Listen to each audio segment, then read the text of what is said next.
I'm okay being wrong about something I theorized about in a manga. That's perfectly fine. I've been wrong plenty of times in the past, and sometimes I like being wrong because where I think a story is going, there it subverts my expectations and it begins to go in another direction. That's perfectly fine. But what I didn't expect is to be this called out in this chapter of Chainsaw Man, talking about how you use a cat for companionship instead of talking to other human beings, and then the traumatic effect of how I would feel if that cat had died. And I'm just saying, if anybody ever did that to my cat, not only am I gonna go John Wick on them, but I'm not gonna be as nice as to use a gun. Alright, that shit's gonna be slow.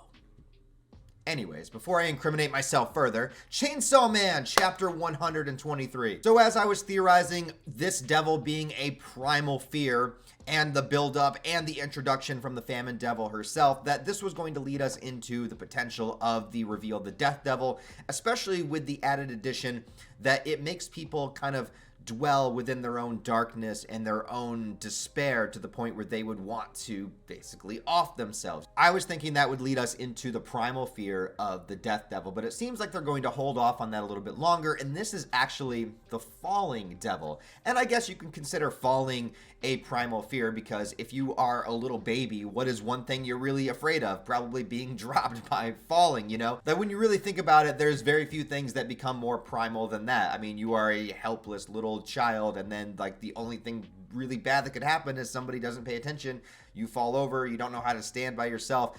It comes from a very primal place, so that makes sense to me. Also, there's this image in the manga that is clearly on display, and I think that this begs the question that most Chainsaw Man fans are probably wondering right now: does this mean the Falling Devil is a femboy? Whatever the case, this is the Falling Devil, and just like the end of the last chapter was beginning to build itself out of the bodies and corpses of its fallen victims that are behind it, it goes even further, and it literally just rips the head off of somebody and then places it on its body. So really, it's probably neither male nor female. It's just an entity that creates itself out of the bodies. It was just a joke, you guys. Then it decides to make itself look like a chef, to the point where it is creating its own gourmet dinner, basically feasting on its power and ability to make people off themselves, to create a meal out of people's misery and misfortune. And it does have the same kind of power and ability as we were talking about in the last chapter, where it makes people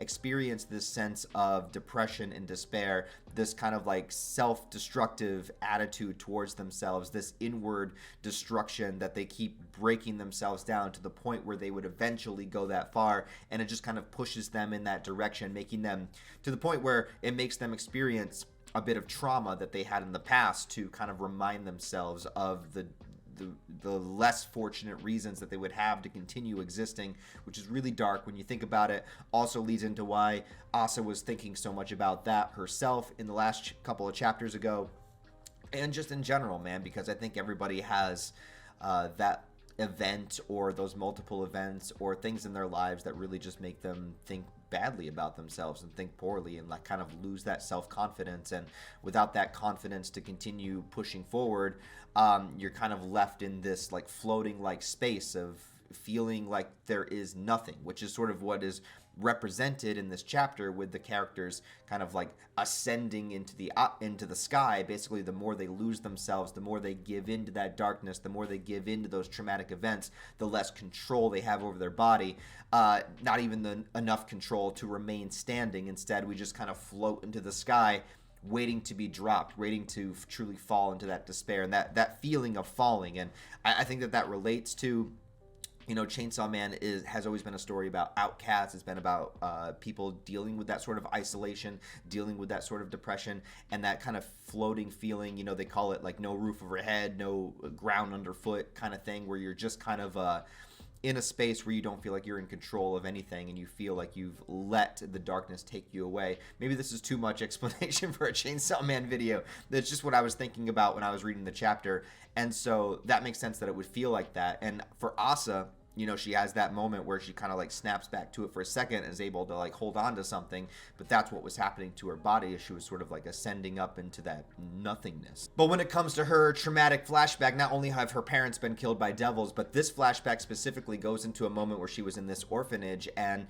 all the other orphans are kind of playing with each other and basically creating a new family by being with each other and going through this shared experience. But Asa, again, always isolated, always kind of by herself, always within her own world, had one companion, and that was her cat. And the cat's name was Krembon, which is adorable. Like I said, I wasn't expected to be called out this much by a Chainsaw Man chapter, but yeah, I do use my cat for companionship, and like interacting with humans is hard, man. I don't know how to do it.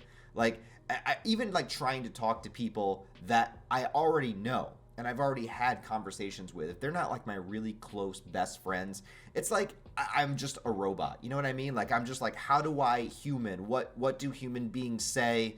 How do I do this? You know, I just try to be polite to people, and then people look at me like I'm just, you know, I don't know, man. It's just this disconnect I have with interacting with other people. So I relate to that, and I resonate with that, and I've always had that, and I've always experienced that.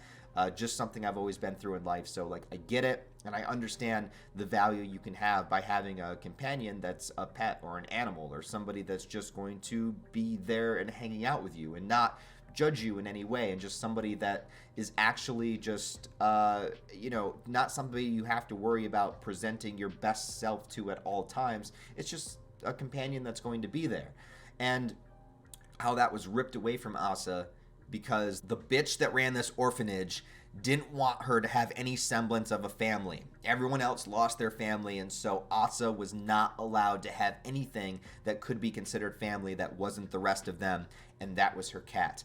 And I don't know where this character is. I don't know if this character's been mentioned before. I don't recall her being mentioned, but if this orphanage runner is still alive in the manga, I absolutely want to see her suffer the most horrific, violent, gory death that I have ever seen in a manga ever. I want her to be in the Eclipse 2.0. I want her to be in the Gantz Buddha mission. I want to see her insides ripped out and played with in a field of like demonic cats.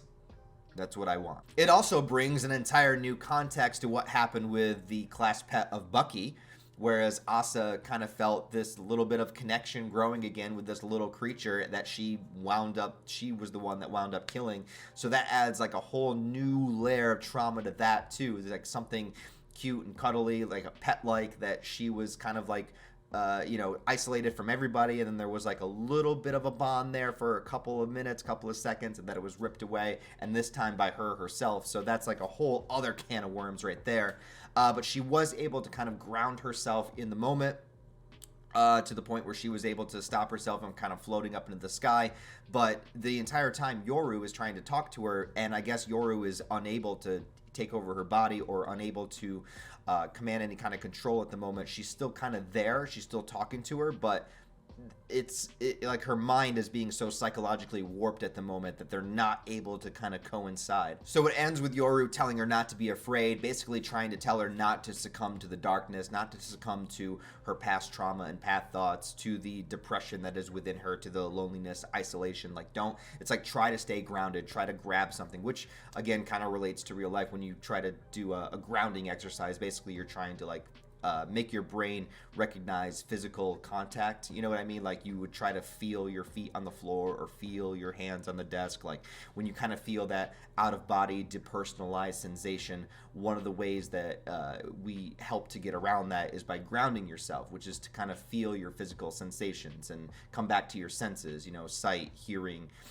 smell, taste, you know, but usually it's feeling with grounding exercises and ways to ground yourself. So I like that they threw that in there, and I like how it relates to an actual feeling of depression or a feeling of self-loathing and kind of like that ungrounding nature of it. And so how that kind of relates to the way that the story is being done, the way that the character of Asa would be extremely susceptible to it, giving her history and what we know about her, and also just an idea for a devil. I kind of really like that idea. Even though I was expecting this to be the Death Devil, the way that this is presented I thought was really cool and really creative, and so I'm on board with it.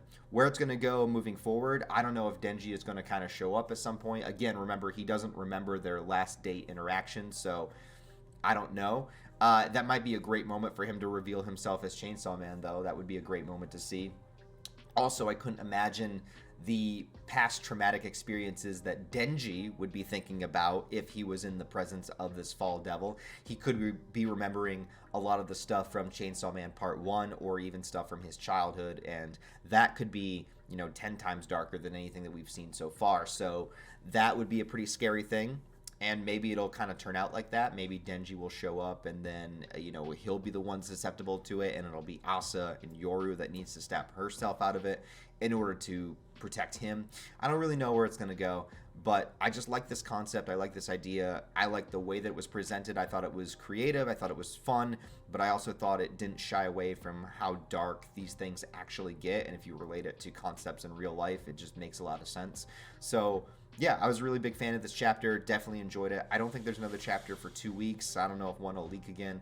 When I reviewed the last leaked chapter, I actually didn't even realize it leaked. I just kind of saw Chainsaw Man on my timeline and read it and reviewed it. So my bad on that one. But, shit happens. Anyways, guys, if you like this video, please give it a thumbs up and a comment below. I'd really love to hear your thoughts. Also, if you want to support the channel on a deeper level, I'd really appreciate it if you did so. I have channel memberships, and they go for $1, $5, and $10, but everyone gets the same perks, so it's just a matter of what you want to donate, what you want to contribute. Patreon has a bunch of different perks with it as well. There's a merch store. Get yourself a motherfucking Zod shirt, and, of course, all the various social media links where you can follow me are also listed down below. Other than that, guys, thanks a lot for watching this video, and I'll see you in the next review.